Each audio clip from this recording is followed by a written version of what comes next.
So, sorry for the late start. We should be finishing Calliope's tale tonight. Well, maybe finishing is a bit much to ask. We still have 6 chapters left.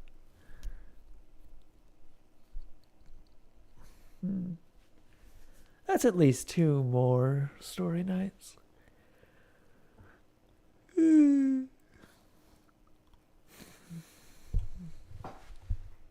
All right. Calliope's Tale, Chapter 12. Enemy of my enemy. Denzil was just as polite to Calliope as he was to any other pirate, which made her swell with pride. Additionally, he understood Ianthe's desire to keep her existence a secret. Yes, I can see why some here would take issue with her presence, he mused, crouched on the dock next to Ianthe. Sirens have killed before, and they will again. I will not allow her to be harmed, but I cannot control what others do past a point, Ianthe said. Denzil nodded. Right, he said. Calliope, I do have a question. If you killed the serpent, how useful do you think you would be in open combat with an enemy fleet? Probably not very, Calliope answered with a shrug. The serpent was just one monster. Alizarin is a horrible little man with a whole bunch of ships. I'm not really sure what I could do against those. What are you planning to do? There was a moment of silence. We're not entirely certain yet, Denzil said carefully. Our plan is to find him first, judge the size of his fleet, and rely on Captain Zidane's military experience to plan a battle that will go in our favor. Well, I'll be there, but I won't be useful. In that case, keep yourself safe, and if you see an opportunity, take it. Denzil stood and turned to Ianthe. You have a powerful ally, he said, with a faint smile. Keep us safe. She keeps us safe half the time, Ianthe replied dryly, shaking her head. But I will do my best, as I always have. The collective fleet sailed out several days later. Ships damaged in the storm still weren't up to full capacity, but they had to track Alizarin down before he found a way to secrete himself from their wrath. Before he found a way to secret himself from their wrath. He is still subject to the winds of the world, even with his summoned storms, Ianthe had told Calliope before they set out. We will follow where the wind would have taken him. There were several pirates. Oh, easy. Ooh. There were several pirates, and even some crowned sailors, who had the ability to see through birds' eyes and use their wings. Calliope often saw their birds, petrels, terns, pelicans, and in one case an albatross, skimming the waves ahead of the fleet, or soaring out miles ahead and disappearing for hours before returning to their masters. Calliope swam near or under the midnight sun at all times, which was odd. She couldn't surface and call out to the crew, and had to hide in the shadow of the ship to come up for air. Not that she needed to come up often. At her size, much larger than the great white sharks that sometimes followed ships for food, she could hold her breath for over 2 hours, and she could dive deep, slowing her heartbeat to press into the depths. Not too far, though. In the open ocean, no one went too far down. That was not her realm. Not yet, and perhaps not ever. That's where the matriarchs lived. Calliope stayed near the surface. The fleet sailed for 2 weeks, spreading out in vast lines to follow Alizarin's trail. They tried to track the ghost of his ship through the sea. They tried to follow imprints of his presence left from his passage, impressed in time. It was the only way to find him, the only way he couldn't erase with his ghosts. And they did find him. After 3 anxious weeks of searching, the albatross returned and its master reported to her captain that the bird had spotted the ships in the horizon. And no small convoy either. A fleet was gathered, one that rivaled the size of the collective. How? Ianthe demanded, when news was passed on to the Midnight Sun. How could he have gathered these ships? From where? There are none upon this sea who would go against the sisters and the gods but him. Calliope slipped down and dove, heading in the direction the albatross had come from. It was west, and she followed the sunset until she saw the specks of ships on the horizon. Then she took a breath and dove, and as she went down she hummed to herself, singing in her mind and ensuring that, to anyone not looking closely, she appeared to be nothing more than an exceptionally large shark. She drew closer. The ships she saw were anchored, waiting. They were ready. They knew that the fleet was coming. This wasn't a chase. It was a standoff now. Calliope pressed her lips together and narrowed her black eyes, swimming closer to the ships. Night was good cover for her. She could see in the darkness, and night then needed to...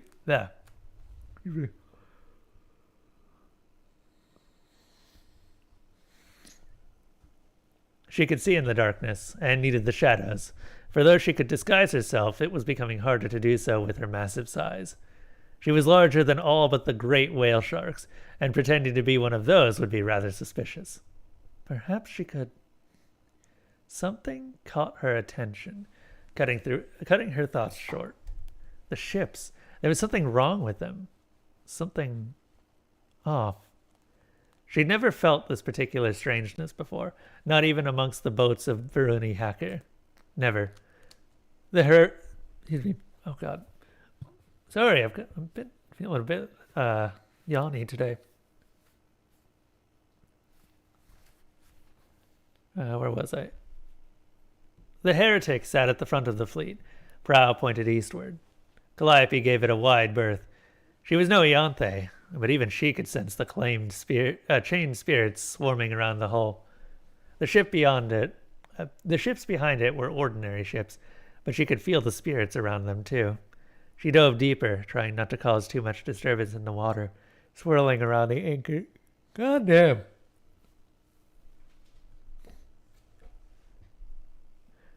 Where was I? She dove deeper, trying not to cause too much disturbance in the water, swirling around the anchor chains that trailed down into the black oceans. Further back into the fleet, that strange, unnerving sense grew stronger. She felt it like a faint pulsing against her skin, like sound waves from a whale when it belted song at volumes lower than humans could hear. She powered forwards, ignoring her discomfort.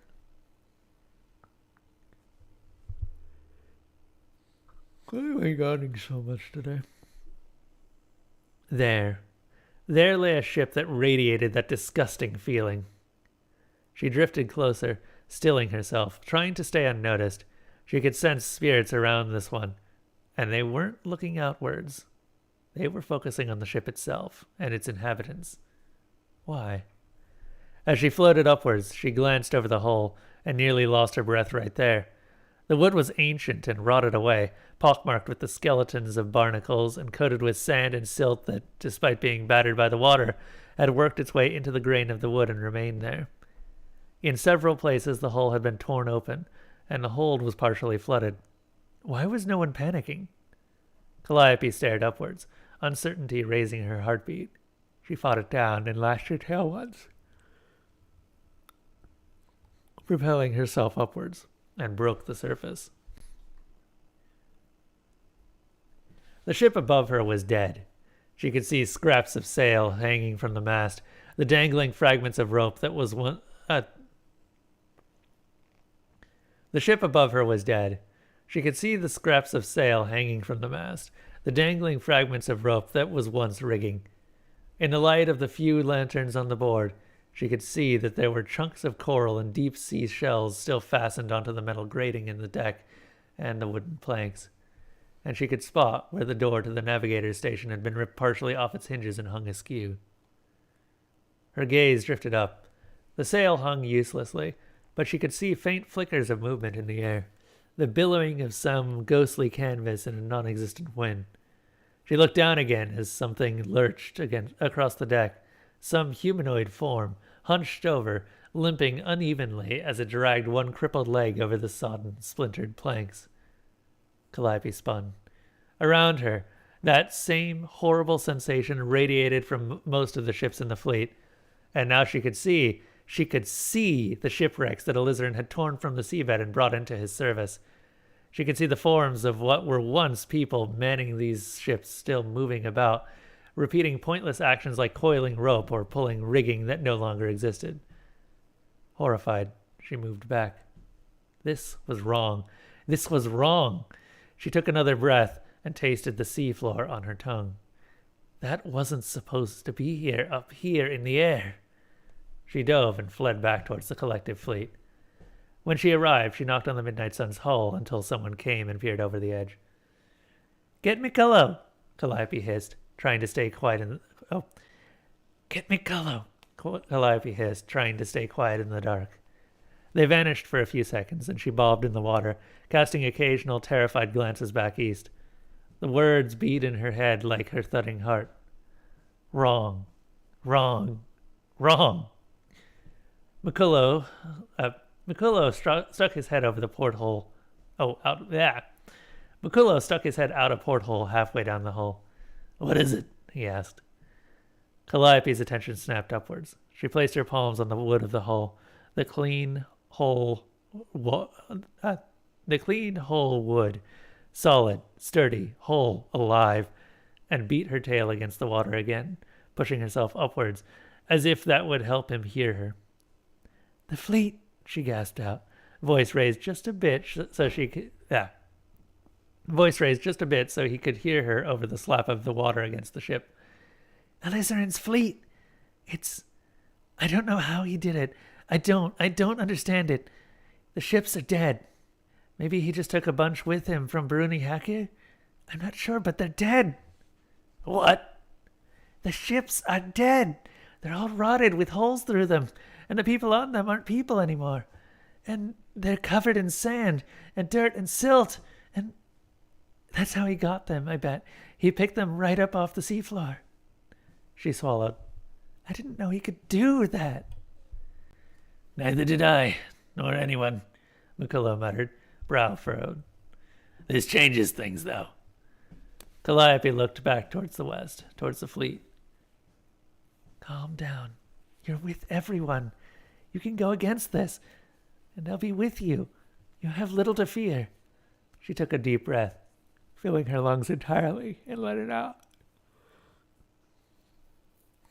"Can we fight that?" "We'll have to find out." Calliope lurked just at the waterline. Calliope lurked just at the waterline against the side of the Queen's Bounty, eavesdropping on the captains as they met. "The size of this fleet is an unexpected development," Kiara Zaydain told the other two. "We can't get any counts. My Petra scout was killed when it got near. But it's a significant number. Too many to simply surround and bombard." She spoke so casually of the petrel, a small, dusky gray seabird with little tubes at the base of its beak and shiny dark eyes, intelligent and charming. But Calliope had seen and heard the commotion surrounding that matter. One of the gifted sailors who could see through a creature's eyes had been using his petrel to scout Alizarin's fleet when he leapt up and began screaming, viciously fighting against any who got near him, staring with unseeing eyes at something only he could see. Calliope had been startled and honestly a little frightened by his outburst. He had stumbled across the ship's deck, babbling nonsense words, and a few terrifyingly clear phrases. "Fly!" he screamed. "Fly! Smoke! No! No! He's taken my bird! He's taken my eyes! He's taken my eyes!" There had been a pause, then a wordless howl of agony, and then he dropped dead on the deck. None of the scouts were allowed to draw close now. "If I may," Captain Denzel said quietly, "I have received information that Alizarin's fleet is rather unusual." "Yes, it is," Kiara snapped. "Now, no," Denzel interrupted. "This is important. His fleet includes sunken ships. They will not be defeated by ordinary means." There was a heavy pause. I beg your pardon," Kiara laughed. the kind of disbelieving, stunned laughter of someone who couldn't quite grasp what they had just been told. He has stolen ships from the seabed and forced them to fight for him. That is not within his power to do. A swift thud. Kira slammed her hand on the table. Ships have spirits too, Sun Yang said quietly. So it is. He has enslaved them to his will. Another long silence. Calliope pressed one hand against the hull of the ship to steady herself. How do you know this? Kiara suddenly demanded, suspicion turning her words sharp. If our scouts couldn't get close. Have you considered, Denzel said calmly, with a hint of a smile in his voice, that our scouts may be more used to these sorts of endeavors than yours? Calliope could hear the indignation in Calliope could hear the indignation in Kiera's affronted silence and smiled to herself. Of course the information had really come from her, but Denzel wasn't wrong. The pirate scouts were used to sneaking around the fleets, crown fleets specifically. It was a subtle dig at Kiera herself, but almost a friendly one. Well, Kiera finally muttered, I must admit, I have not fought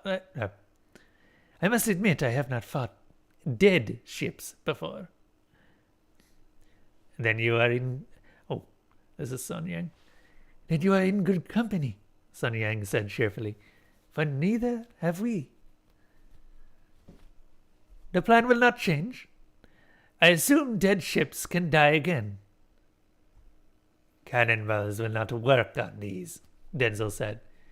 They were described to me as impossibly afloat, filled with holes and seawater, but existing nonetheless. I doubt that knocking more holes in their hull will do much to wound them. What about their crews? Equally unfeeling. Your scouts certainly did get quite a lot of detail. There was the suspicion again, creeping around the corners of Kira's words. Unfortunately, that is the extent of the information they were able to gather. To go closer would have been to draw attention and endanger them. This was technically true, but the edge and ice through Denzel's voice told Calliope that this wasn't about her. It was about the Petrol Scout. She understood Denzel's disgust.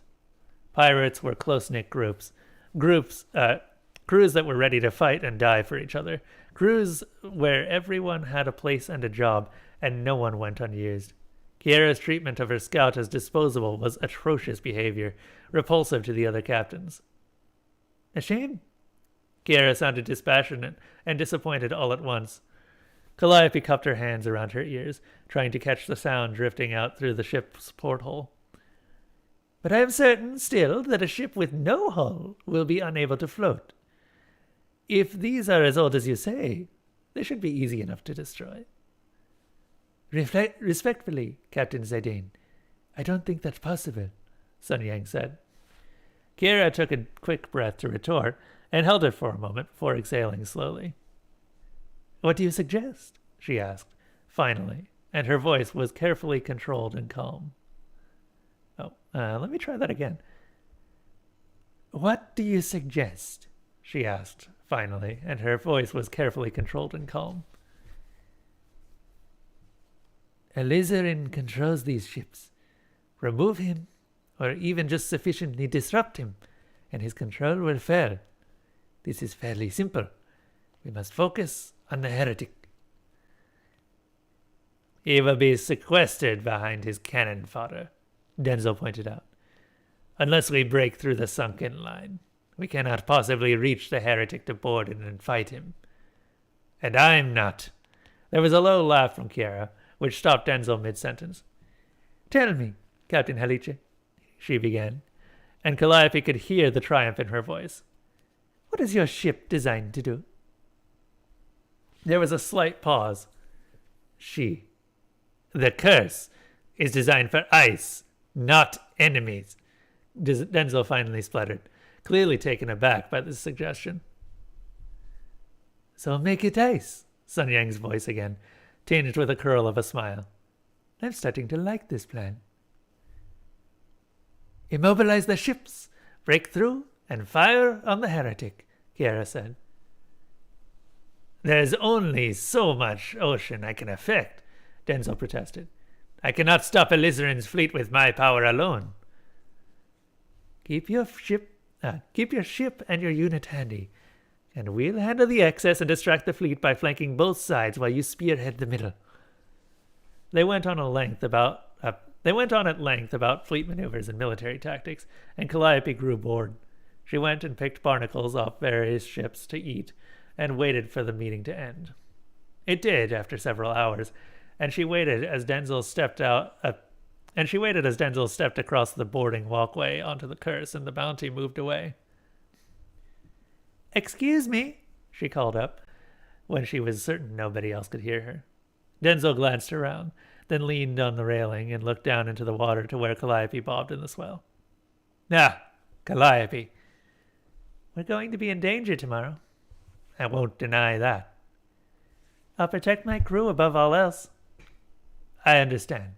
I have no authority over you." Calliope smiled. She liked Denzel. "If you don't need me, what should I do?" If they don't need me, what should I do?" Denzel cocked his head to the side for a moment, considering. "Don't venture too close to the curse, but stay within earshot. We may need you in an emergency, but I don't want you caught in the ice." He knew she'd been listening, of course. He knew she was aware of their plans. "Got it." Calliope submerged, cutting off further conversation, and flicked her tail once, sending a wave into the side of the curse as she did so. The ironclad did not move. She would stay with the midnight sun unless she was needed elsewhere, and even then the sun still took priority over all other ships. The sun was her home. Her family was on board. She would protect her family.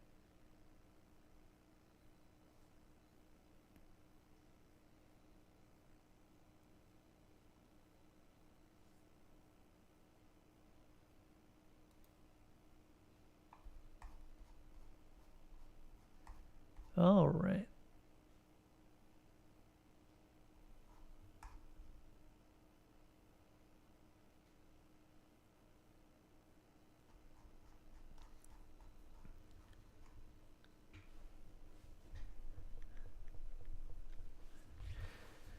Calliope's Tale, Chapter 13, Red Sky and Morning, by Falcom Reynolds. They had the advantage at dawn. Alizarin and his ships would have to look at... Let's try that again. They had the advantage at dawn. Alizarin and his ships would have to look and fire into the rising sun. So they set sail just before, as the sky was paling... So they set sail just before, as the sky was paling to the gray of Petrel's breast, with Denzel and the ships he chose to accompany him nestled in the center point formation. Calliope swam below the midnight sun, which sailed off the curse of the north's starboard side. The harpoon gun was strapped to her back. Alizarin's fleet was waiting. Calliope, below the water, counted the hulls and... Alizarin's fleet was waiting. Calliope, below the water, counted the hulls she saw and frowned. There were far fewer than there had been before, and the strangeness was almost gone. Perhaps Alizarin had lost his hold on the ships, and they had just been an intimidation tactic. She doubted this, somehow. But where did the ships go? She couldn't surface, not now, but she drifted up a bit, closer to the midnight sun. Something about this whole situation felt off. The collective fleet advanced. Denzel was fleet point, and he stepped up and stared at Alizarin's ships, waiting. After a few minutes of slow progress, he raised one hand, and the ships stopped, backpedaled, pulled their sails, reversed winds they had been using to propel themselves. He cleared his throat. Beside him, a young woman laid one hand on his shoulder and nodded. The faint smell of honeysuckle drifted on the wind as she concentrated. "Alizarin!" Denzel said clearly, and his voice echoed across the swell, amplified by magic.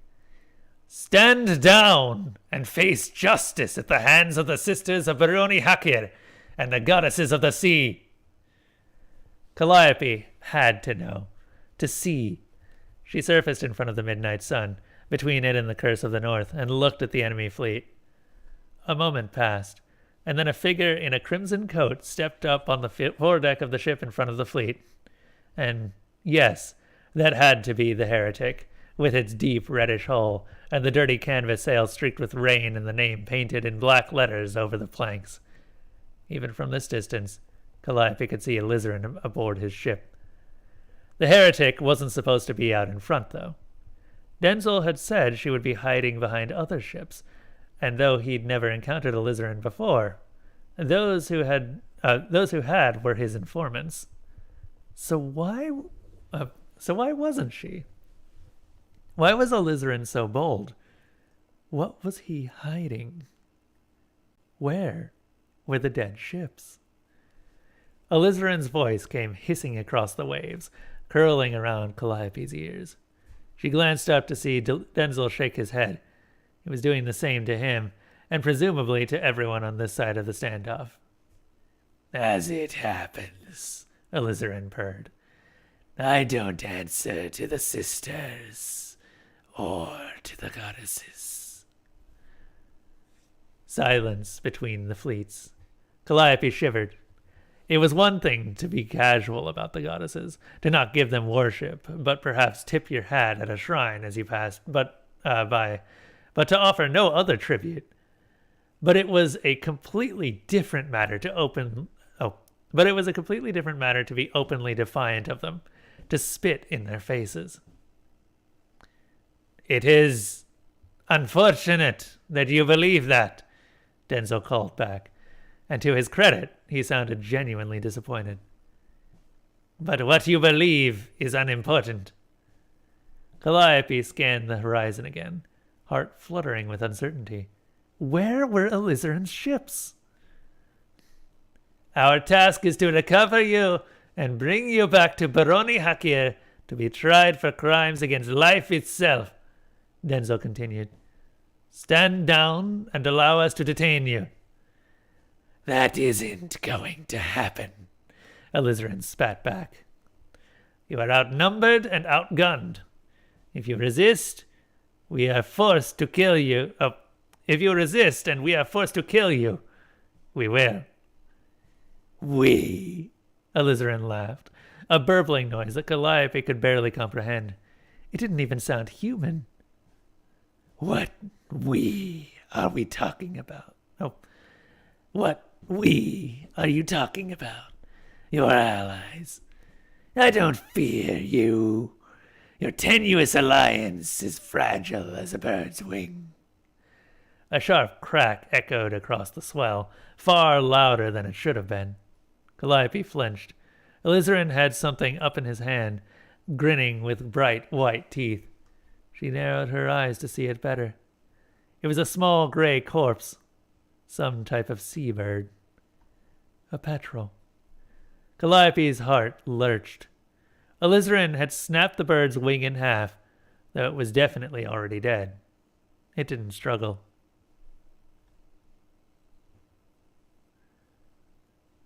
Oh, I don't think you'll last, the three of you, Alizarin continued, flinging the corpse off the side of the ship into the waves. Calliope felt anger bubble up in her throat and forced it down, kept the furious song locked away. Look at you, Denzel Helice. So cold, so calculating. Can you feel? Have you convinced your crew you can? You can't rule without knowing anger, or fear, or triumph. You're weak. Calliope glanced down. Oh, Calliope glanced up.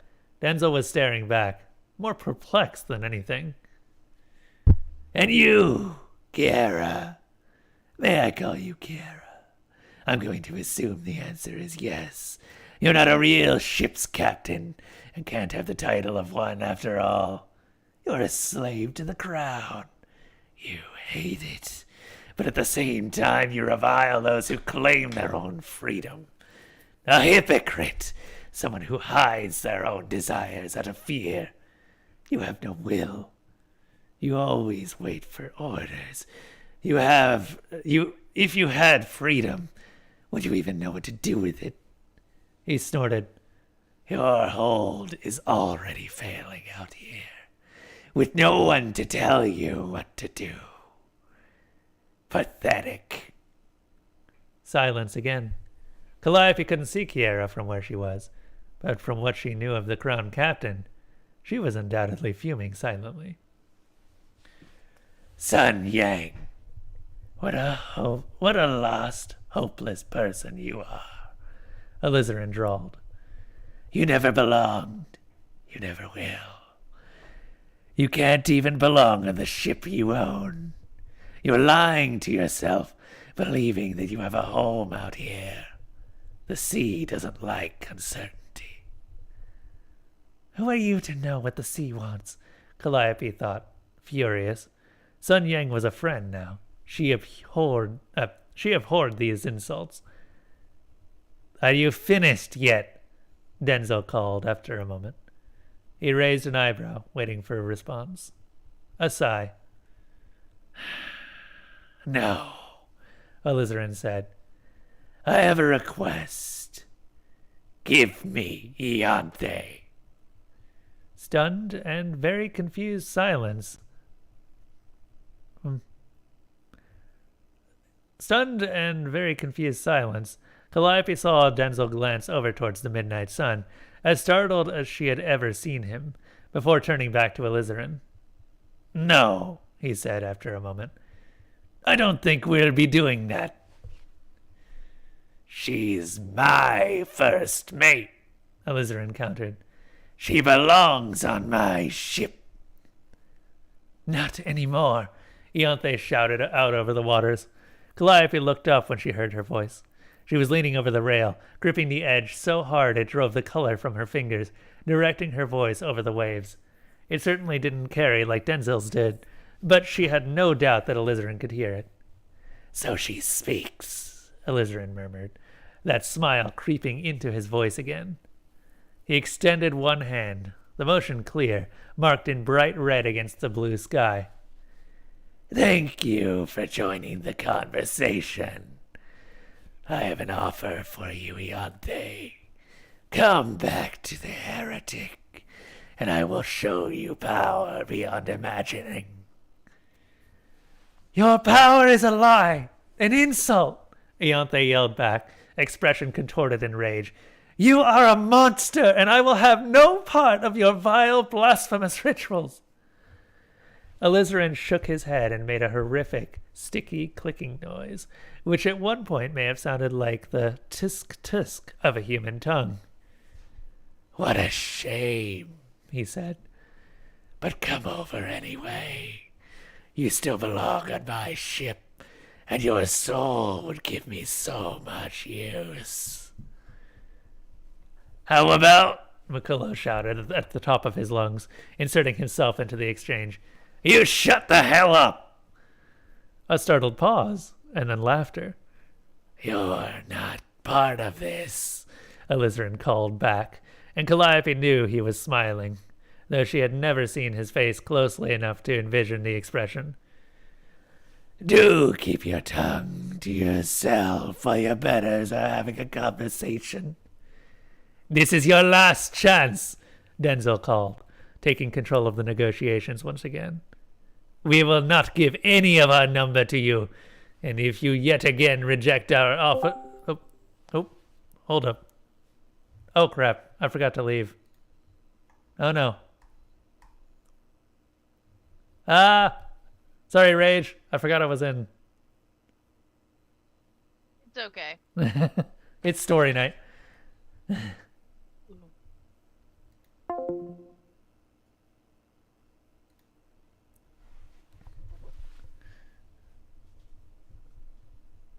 Where was I? Where was I, actually? This is your last chance, Denzel called, taking control of the negotiations once again. We will not give any of our number to you. And if you yet again reject out our offer of mercy, we will kill you. What's his face joined the negotiation. Yep. Try it, Alizarin snarled, and then stepped back off the heretic's bowsprit. That ended that. The young woman took her hand from Denzel's shoulder as he turned back to his crew. It was worth a try, he said, voice back to normal, and smiled ruefully. She could see the worry on his face, though. He'd noticed the lack of ships the Calliope had reported. He glanced down to the waters. Where are they? He said, quietly, to no one. I don't know, Calliope hissed, shaping the words so they would reach only his ears. I don't know. They were here. They were there. They were there. They were there. And now they're not. Be cautious moving forward, Denzel said, turning to his crew and fleet. Be very cautious. There may yet be dangers we do not understand. The collective fleet began to move forwards again. The heretic, facing them, drifted backwards, hiding behind 4 ordinary pirate ships. Calliope surveyed the enemies. None of their dead ships were there. So where were they? She stayed low in the sun's shadow. As they neared Alizarin's fleet, she felt the temperature of the water suddenly drop, a deep cold that bit past her thick skin and fat layers and into her bones. She got out of the way. Some of the editing in the later chapters is getting a bit peaky. She got out of the way in a hurry. Denzel stood at the fore of the Curse of North, arms extended, hands held out to his sides, but low, almost casual. The air was suddenly permeated with the sharp scent of mint and the pungent odor of lemongrass. His eyes were closed. The swell around the ship began to turn from ordinary water into slush and ice crystals, with larger chunks bobbing up and down like miniature icebergs. And then it began to solidify into one sheet that traveled with the Curse of North into an aura of cold. It surrounded several other ships, but where their hulls touched the water, the ice melted, and behind them it reformed. Calliope had to dip down and look up to understand what was happening. Because the other ships could not break through the ice, Denzel was creating small, moving patches of clear water for them. She marveled at the control it must take for the 5 ships that surrounded him. There was a boom of thunder, and Calliope glanced off to the left and saw Kiera's unit racing towards Alizarin's fleet, flanking hard port and arcing around to broadside his ships. Sun Yang's unit peeled off to the right and surged through the waves, arcing around again. And still, the heretic did not move. Something was wrong. Something was very wrong. Alizarin's ships were reacting to the attack, yes, but not as they should. They acted fearless, almost greater than they were. Could Alizarin have hidden his ships from sight, like Calliope could do on occasion? No. It would have taken far too much effort, and Calliope would have seen them from below anyway, as disturbances in the water. So what was his secret weapon? What was the... Movement caught her eye, somewhere behind her. She whipped around and searched the gray-blue depths, trying to see between the rays of light slanting down into the half-lit murk. There. Movement again. Fish, perhaps? No. It wasn't fish. A thin spire of wood speared up from the darkness. It rose, growing thicker, and there, the rotted remains of a crow's nest. Calliope lashed her tail furiously and powered directly upwards. No time to worry about being seen. No time to worry about the other ships on her side. She burst through the surface with a gasp and bellowed, "Below! They're coming from below! They're under the water!" Her voice carried. She saw pirates around her look around in shock, though not many of them spotted her. "Brace yourselves!" she yelled, and the first mast broke through the surface. Vast, dark shapes emerged from the depths, sailing upwards through the water and rising like serpents. It was far worse than serpents. That horrible, unnatural strangeness radiated from them and made Calliope want to tear at her own skin. That horrible, unnatural strangeness radiated from them and made Calliope want to tear at her own skin away. Okay, that's definitely a typo. That horrible, unnatural strangeness radiated from them and made Calliope want to tear her own skin and get... How can I correct this? Hold up. I gotta, actually read the full sentence to try and figure out what they're talking.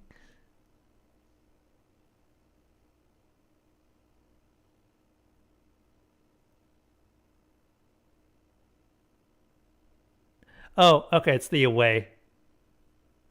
Okay, just remove one word. It was far worse than serpents.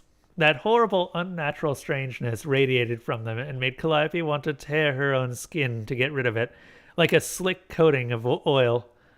And she could see what once were people on the board. And she could see what once were people still on board, ready to fight. This was Alizarin's triumphant secret. He had not lost his ships. They were simply lying in wait to ambush the collective fleet. Ships that did not need to breathe could lurk below the surface. A wreck rose not far to her right, and she watched in horror as it came up underneath a live ship and knocked her so hard to the side that she pitched too far and capsized, sending her wailing crew into the water. Calliope looked down into the water immediately and was relieved to see that nothing was directly below the midnight sun. She paused, then dove again, and was grateful she had, as a second later the booming of cannons echoed overhead as the sun fired into the dead ship. It didn't seem to hinder it much, but it was moving up, away from her. Calliope swam for it and grabbed onto one portion of the hulls where the planks had been partially torn away and made for good handholds. She stared up at it. Kiera was right. If these were destroyed entirely, it didn't matter how much magic Alizarin pumped into them, they wouldn't float. She pushed down the fear at the back of her mind that told her maybe even that wouldn't be enough. It had to be enough. It had to be enough. Destroy them. Destroy them. But how? Calliope yanked hard on the planks under her claws and watched more debris flood out of the already waterlogged hold. Water alone wouldn't do it. Narrowing her eyes again, Calliope opened her mouth and sang a sharp, high-pitched note. The water around her shivered, and the iron bolts holding these planks onto the skeleton of the ship went white-hot and created bursts of steam that hissed up towards the surface. With a little bit of pressure, the old wooden board came away in Calliope's hand. She grinned and tore at them.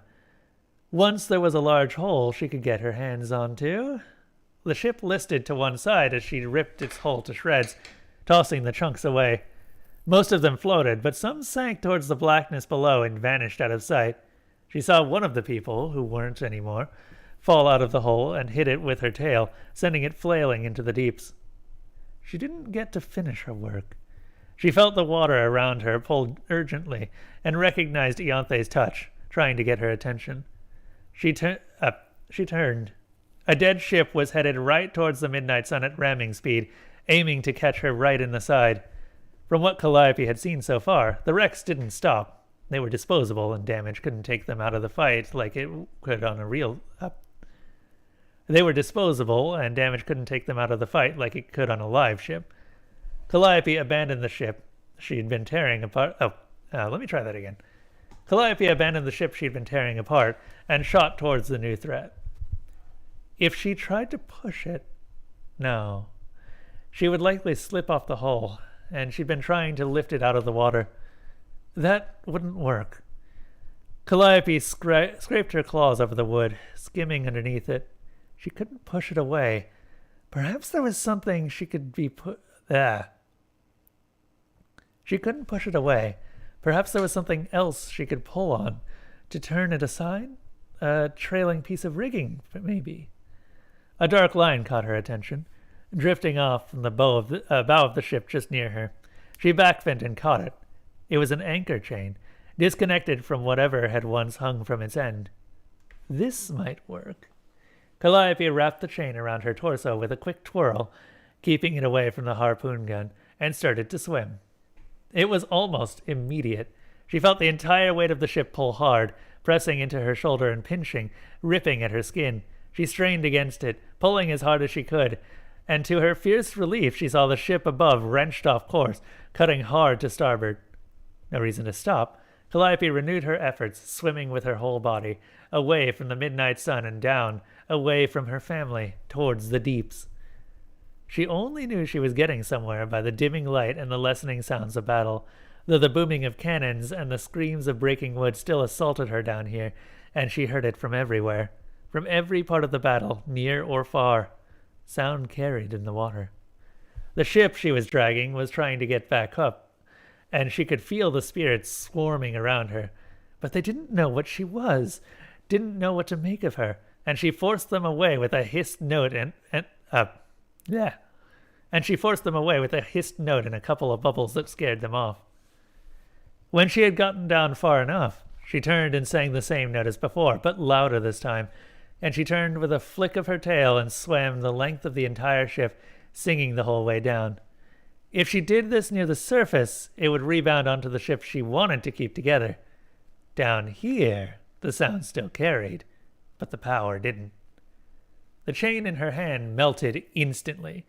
The bolts in the wood, the grating on the deck, the lead framing of the windows, the locks on the doors, everything came apart as she sustained the note, and she watched the ship disintegrate before her eyes.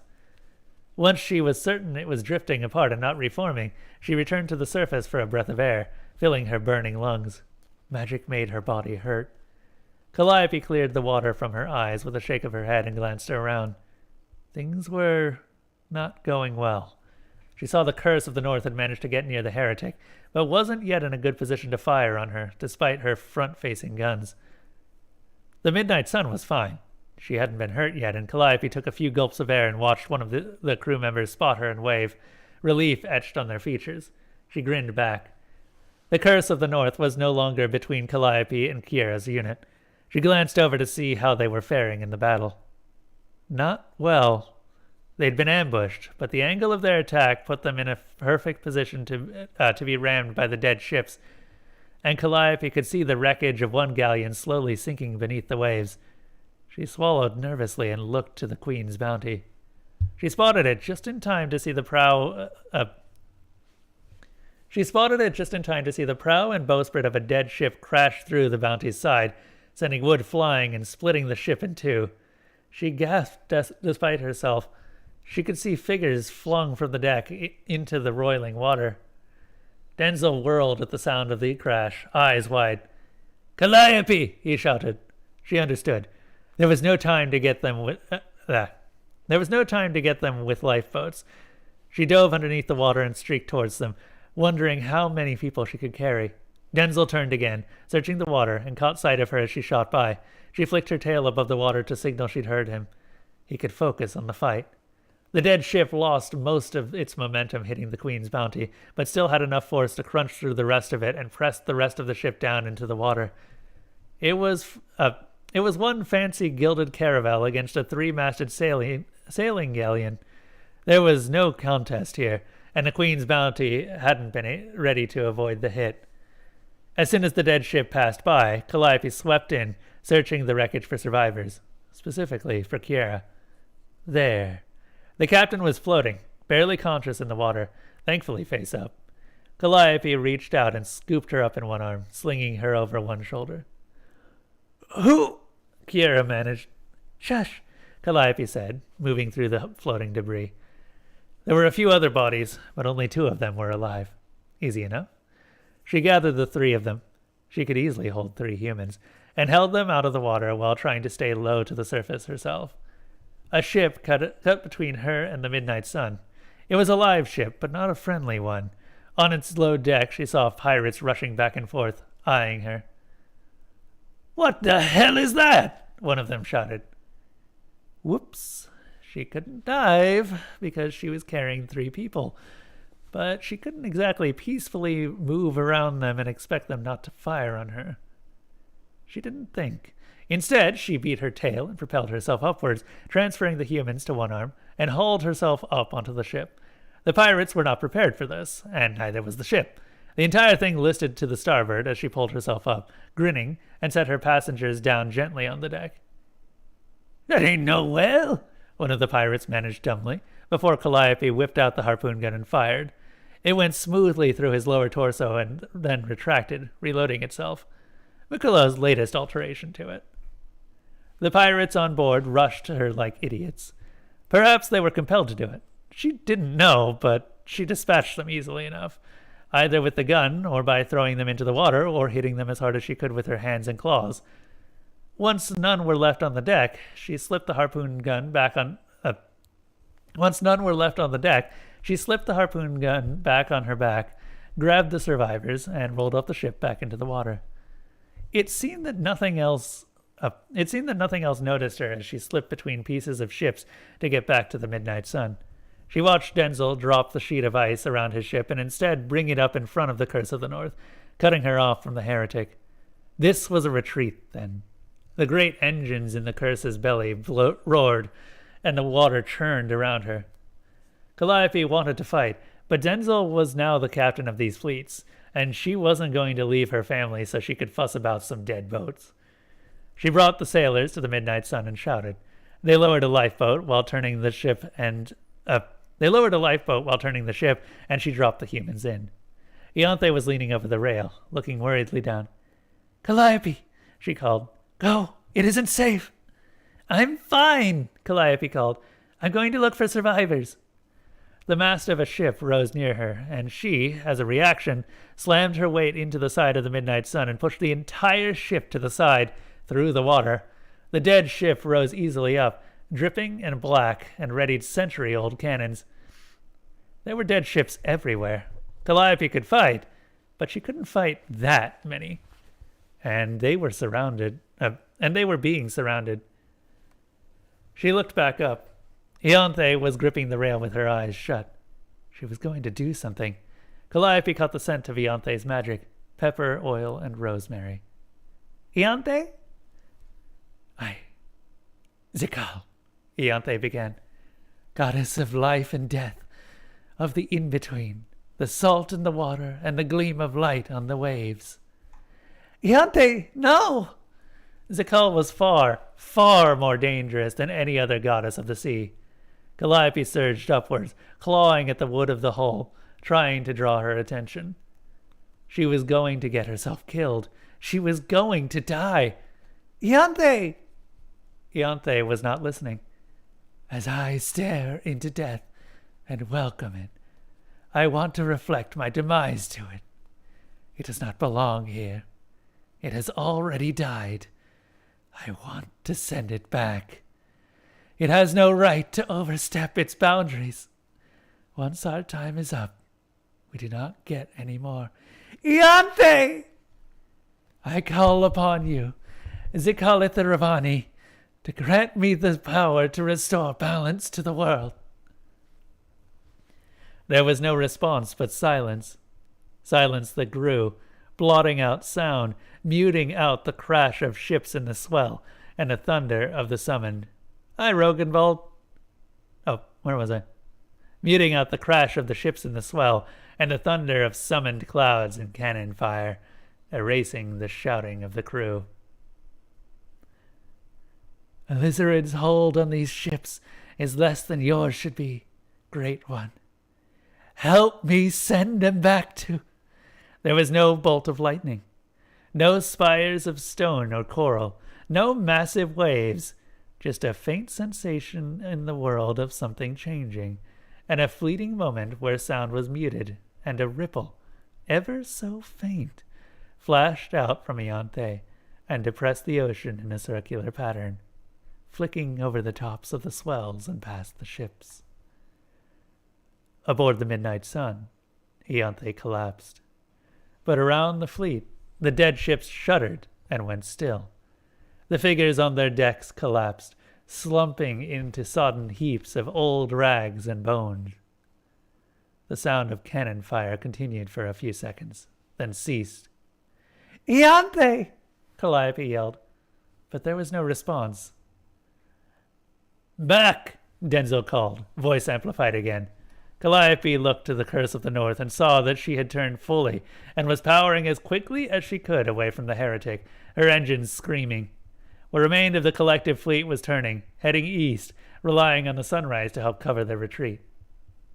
It was working, and it seemed that Alizarin was unwilling to follow them without his dead ships.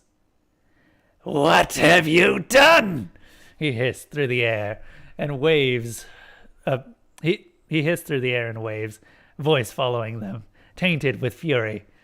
It smelled like honey and alcohol. It smelled like honey and an alcohol Calliope wasn't familiar with. She shook her head and tried to clear the scent from her nose and mouth. No one answered. The ships fled. The wind weakened. "Go!" Alizarin hissed, voice distant but still audible through the breezes. His voice licked against Calliope's ears. She shuddered. "Leave the dead. They are mine now." The fleet retreated. How you doing, Rogan Ball? And Lovell, I see you. Let me give both of you a shout out.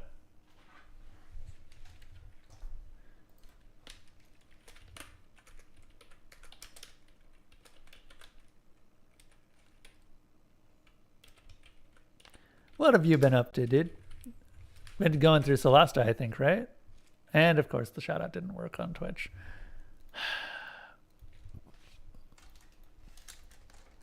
And Rage, I see you. Welcome, welcome.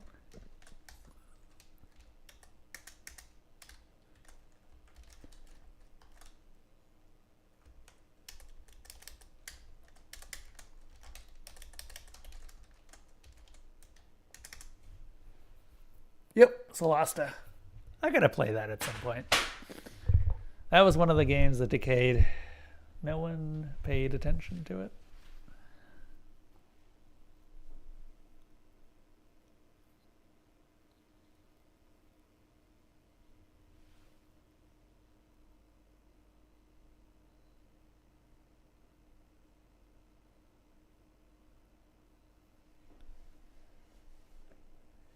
I'm enjoying this one.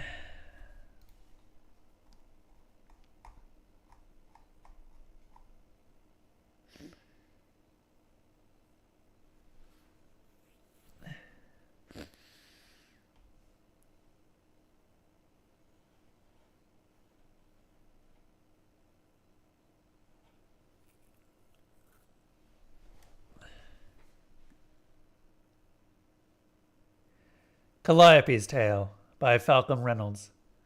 Chapter 14. Across the Horizon. Calliope paced the sun, out in the open, the entire time they ran from Alizarin. Every glance she shot back at the horizon saw his live ships drifting gently over the battlefield. She could see, even from the distance, even as they got further away, a strange distortion in the air. It twisted and writhed in place like a nest of mudworms, almost as if the sky itself were trying to flee, but was being contained. The air stank of honey and decaying flesh and alcohol, sharp and stinging. It made Calliope gag. Alizarin, working his vile craft. She could see the heretic on the waves, claiming her victory. As they went, the wind was cut through with other scents. Denzel's mint and lemongrass as he left Denzel's mint and lemongrass as he left thick sea ice over the waves behind him, and the myriad scents of hundreds of other magic users amongst the fleet's collective crew. Calliope occasionally glanced towards the Curse of the North and saw Denzel standing at the aft rail, brow furrowed, staring at the sea. He'd positioned the Curse at the rear of the fleet to cover their retreat, her massive gray iron hull shielding the wooden ships from any stray shots. She was going much slower than she could to keep herself between the fleet and their enemy, and she could control her speed through her huge engines. The rest of the fleet had to rely on the wind. Though with the number of gifted pirates, the wind was in their favor, tinged with the smell of magic. None of the other ships seemed to pay much mind to None of the other ships seemed to pay much mind to Calliope down in the water. They had bigger things to worry about. They had bigger things to worry about, Calliope thought, and she didn't care to hide when she was more concerned with trying to see if Ianthe was all right. Ianthe was not dead, but she was unconscious, and no one seemed to be able to wake her. "Let me up," Calliope said, the instant she heard this. "We'll have to wait until we're a safe distance from the fleet," Maquila told her from the rails. His face was pale and troubled, the skin tight around his jaw. "We can't yet. I'm sorry." "I will claw my way up the side of the ship." "I know you can, but we can't stop. Just wait, please." Calliope had to satisfy herself with staying close enough to the sun's hull that she brushed against the wood every now and then. It took an agonizing hour and a half for the horizon to erase Alizarin from their view, and that was when Denzil, who was now the one in charge, given that Kiera's ship had been destroyed, gave the signal that they could stop. "So let me up," Calliope shouted to the sun's crew. "Now!" They let down one of the lifeboats for her. She ignored the attention she was now gathering from nearby ships that let down anchors in the water and hauled herself up onto the boat, flicking her tail tip impatiently while they pulled her back up. She was far larger than any of them, and could tell it was a struggle for the crew members to pull her up. Additionally, it was a struggle for the ship to have to deal with her weight now tipping the balance dangerously to port. She ignored that, and as soon as the boat was level with the ship's rails, she rolled out of it and onto the deck and glanced around for Ianthe. The first mate was, thankfully, still out on the deck. They hadn't moved her since she'd fallen at the rail save to transfer her from seawater-stained planks onto a sturdy wooden cloth cot. She lay there, nearly motionless. "Ianthe!" Calliope said urgently, and dragged herself over, claws leaving deep gouges in the decks. Someone might scold her for those later. She didn't particularly care. Ianthe was breathing, slow and deep, for all appearances asleep. Her pulse was very slow, but steady, and her face relaxed. "I think she'll be all right," Maquila said, stepping up next to Ianthe. "I know. It would be a real struggle to find another first mate as good as she is." "You'd better not." That was a joke." Maquila sighed, clasping his hands behind his back. "I'm really worried about her. It was a joke." "Oh." Calliope reached out and cupped Ianthe's face with one hand. Her palm was large enough to cover the entire side of Ianthe's face. She brushed her thumb gently over the first mate's nose and cheek, careful not to nick her skin with her claws, then withdrew. "Got it." "She'll be fine. I don't know much about how the goddesses work, despite how long I've spent with Ianthe's company. But, well, no, that's not true. But I don't know about that one." That one. The goddess of salt, of life, and death. Both the unexpected and uncertain, and the known and dreaded. Calliope didn't know her either, and didn't care to. Footsteps on the deck behind them. Calliope didn't bother turning to look. "We have to go back," someone said, an imperious, irritated voice. Oh, that's Kiera. Okay. "We have to go back," someone said, an imperious, irritated voice. "There's no excuse for..." A pause. "For..." Kiera Zidane said, and then, "What is that?" Calliope glanced over her shoulder. The captain had dried out from earlier, and was in a rather sorry state still. I'm going to do that again. The captain had dried out from earlier, but was in a rather sorry state still. Her clothing crusted with salt and her light brown skin marked with a number of cuts and scrapes from when her ship had been turned to matchsticks with her on board. "Hello," Calliope said to her, and turned in place. putting herself between Kiera and Ianthe. Mikulo glanced over to her quickly and stayed by her side, hands still behind his back. I'm sorry, Kiera said, taking a step backwards and glancing towards the Midnight Sun's crew. Is that a merit? Yes, Mikulo said. I sure am, Calliope said. And I'm right here. You can just talk to me instead of asking other people. That's not... Calliope started... That's not... Kiera started, then stopped, taking a deep breath. She closed her eyes for a second, rubbed her forehead, then looked up through her fingers. Her eyes, rich brown with golden spots, drove into Calliope's own. You, she said instead. I remember you. Yes, I pulled you out of the water earlier, Calliope said. She refused to be intimidated by a crown-appointed captain who didn't even have a ship. She'd never even been subjected to Kiera's gaze before, and while it might have worked on someone akin to magic, something akin to magic on crown sailors, Calliope wasn't impressed by it now.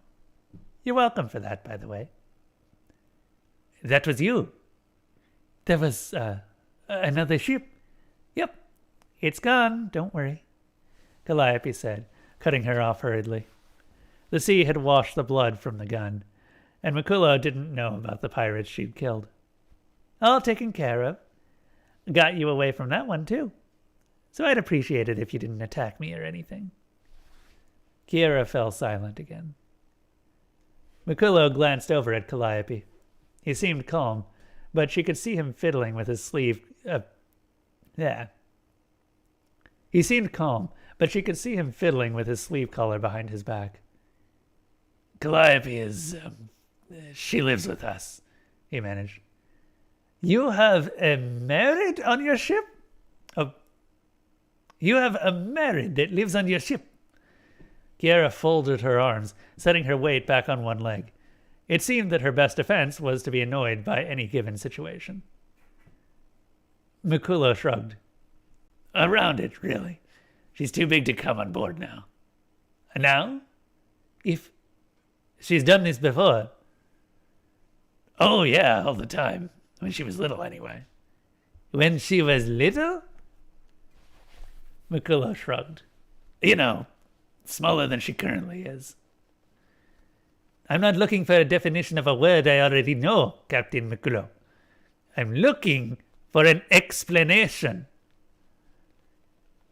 They raised me, Calliope said, breaking into the exchange. On board, since I was a baby. I live here. Is that good enough? Do you need more, or... Kiera didn't answer. Ianthe woke up towards evening, after being tended to for most of the day. Calliope almost cried in relief. Though the first mate was weak, she was alive, which was more than either of them had expected. I never want to do that again, Ianthe said fervently, when she was conscious and aware enough to speak. There was a faraway cast to her gaze. Calliope couldn't possibly know what was inside her mind, but she could tell that the first mate had seen and experienced something most humans would never know. That was awful. Channeling her? Yes. Ianthe closed her eyes again and took a breath, then held out her hands. The fingertips, which were normally dark, had been scarred salt white, as if the color had been drained from them. The color hadn't returned at all since she'd fallen unconscious. I was her for one moment. I have never felt something so alien, so uncaring. The other gods will listen and speak. This one... She trailed off, shaking her head. Calliope extended one hand and Ianthe took hold of it, though she had to use both hands simply to hold Calliope's. No, never again. Just after nightfall, Denzel came on board to meet with Ianthe and Kiera, as did Sun Yang. I'm not sure how to deal with this situation, he admitted, looking down. Kiera folded her arms, glowering. Yeah, Kiera folded her arms, glowering at the floorboards. Perhaps, she said carefully, we underestimated him. Perhaps? Sun Yang glanced over. Perhaps we underestimated him. I lost 5 of my fleet and countless more ships I lost 5 of my fleet and countless more ships have sustained horrendous amounts of damage. Kiera did not look down. She stared icily back. The Queen's bounty has gone. I am well aware of our mistake. No, you do not. Sun Yang narrowed their eyes. For you, the problem is easy to fix. You tell your superiors, they punish you, they give you new ships. They sell you new ships. They assign new sailors to your ships. The problem is solved. For us, who run our own lives, such things are not so easily dismissed. We value each and every one of our ships and crew because we cannot replace them like new toys for a petulant child. We should have been more careful. We should have planned better. We should have waited to learn more about Alizarin's dead ships. Easy, Denzel said, holding up a hand. We all misjudged Alizarin's capabilities. But even the Peacebringers did not know the full extent of their power. Regardless of the happenstances, we must figure out what to do next. Blaming each other is pointless. Kiera let out a long, controlled breath. We've suffered a great defeat at his hands, she said, through gritted teeth. I suppose we should call upon the Crown next, and hope that they view him as enough of a threat to send their own navy against. A great defeat? Calliope felt a jolt in her stomach. Were they planning to give up? No, they couldn't. We will fight Alizarin still, she blurted, and Kiera jumped again, still unused to her presence, or perhaps just to her voicing her opinions. The other captains glanced over at her as she flicked her tail tip over the deck with a wet smack and dug her claws into the salt-stained wood. He's not gone yet, and he's going to bring all these... He's not gone yet, and he's going to bring all his ships back, along with any he destroyed today. He can do it, and he will do it. We have to try again. We can't fight him, Ianthe said from her cot, shaking her head. Why not? He'll win. Her voice was so sure. Her despair showed on her face, grated in her words. Her despair showed on her face, grated in her words like a heavy stone in a net. She kept rubbing her fingertips together over the coarse fabric of her coat, the smooth wood of the ship. Calliope glanced up. Everyone else watched her. Kiera Zidane looked uncomfortable, jaw working as she ran her top lip between her teeth. Sun Yang was breathing a little harder than they normally did, their hands tucked into their sleeves. Ianthe was staring at the floorboards. Mikula was running his palm over the pommel of his sword, and Denzel was watching her with cautious, curious eyes. Calliope took a few deep breaths. All of them were so afraid of Alizarin, so afraid of what he could do, so unwilling to sacrifice their crew to bring him down. And she understood that. She too felt fear when she thought of Alizarin's dead ships, his tight-lipped smile, his hissing, curdled words on the wind, flicking against her ears and trailing over her face and throat. But her fear was eclipsed by something else. Her anger, bright as sunlight, cold as seawater, swift as storm clouds. We can't fight him. He'll win. Calliope cocked her head to the side, eyes shining in the darkness, and smiled, slow and sharp. Are you sure?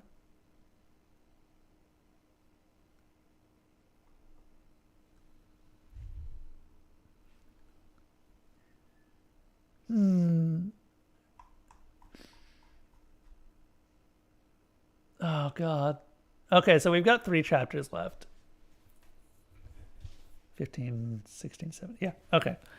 So 3 chapters left of Calliope's Tale, which means that next time we will be finishing up I'm enjoying this immensely. This is so well written.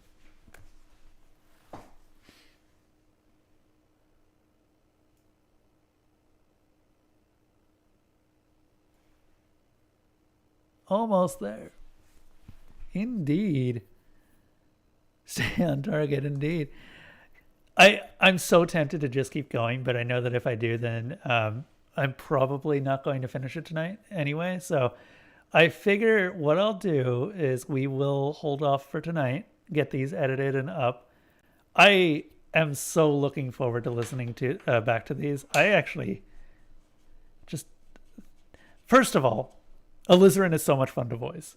I just want to say that. I think I love the voice that I've picked out for him, but I also haven't heard it. So that sounds weird considering, it comes out of my mouth. You'd think that I would have heard it.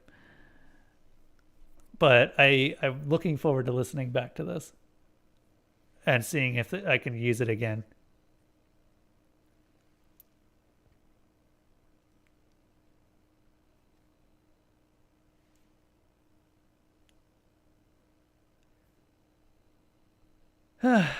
Anyway. Yeah. Let's go ahead and wrap up there. So I want to thank everyone who has been assisting me in this and sticking with me. If you want to help support these, I should mention that the editing for these does actually cost me something. So I would super appreciate anyone who wants to chuck money at me for to hear more of this stuff. But yeah, if you want to help support this stuff and keep these coming, I do have a Patreon, which you can find. Hold up.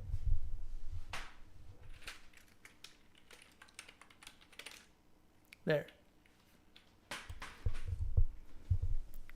And yeah, thank you to my Patreon supporters: Tennis Games, Zebgrin, Slime Hunter, Walks with Gorillas, my dad, Kremlin Kev, Desalona, Miss Mango Plays, NBFF, Alpha Mango, Kawok, Veritanium, Molly Copper, Paper Duplis, and also to my author supporters: Dr. Blackjack 21, Gas Station Jack, Galgamos, Mercury the Dealer, Slightly Asholic, Kaiser 5243, and Tendy Trucks 35 for allowing me to read their content on stream.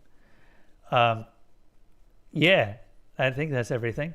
I am going to go ahead and wrap this up and send you all off to someone else. Don't know who yet. This is a good night. Ooh, let's raid Mother Gamer, who is currently doing Kana Bridge of Spirits. I don't know that much about this one. Anyway, good night, everyone.